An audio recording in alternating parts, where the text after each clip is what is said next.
14 नं चिराङाव सांग्रां ब्रह्म बिथाङा टिकेट मोनैनि निर्दलीय होदों बे माबा मोनसे एफेक्ट गोलैगोन नामा? बेबायदि गिदिर एफेक्ट जागोन होननानै आं सानाखै नाथाय जायखिजाया बिजाथियानो गेलेयोबा एसे नङा एसे एफेक्ट खालामो दा बे हिसाबै जों खावलायगोन जे बिथाङा पार्टी डिसिप्लिनाव थानांगौ आरो बिथाङा बिजाथि महरै गसंदोंब्लाबो बिखौ बोखांनानै लानांगौ बिखौ जों खावलायगोन पार्टीनि फारसेनिफ्राय आरो जों लुबैयो जे बिथाङा डिसिप्लिनाव थानानै मानोना इयुनाव बिथाङा गोबां खामानि मावनो हानायनि स्कप दङ दा सेंग्रा मानसि हिसाबै दासो बिथाङा आपकामिं सासे दैदेनगिरि दा नंखायनो फिउचारा दङ दा बे हिसाबै बिथांखौ खावलायगोन जे बिथाङा पार्टी डिसिप्लिनाव थायोबा मोजां।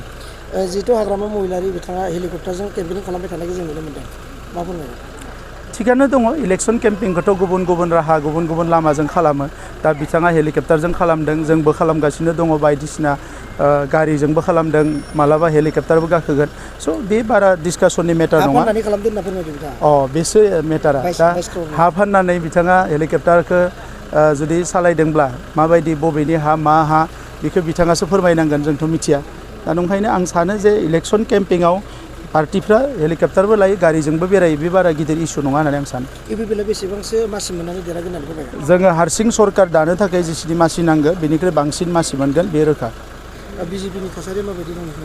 बिजेपिनि बागै आं जेबो बुंनो हानाय नङा बिथांमोना गोदानै पार्टी हिसाबै बेवहाय गोख्रों जाबोदों बिथांमोना बिजाथि होदों बिजाथिखौ देरहाहोनो नाजागोन स' जोंहा इउपिपिएल हिसाबै बेवहाय जेबो साननांगौ गैया।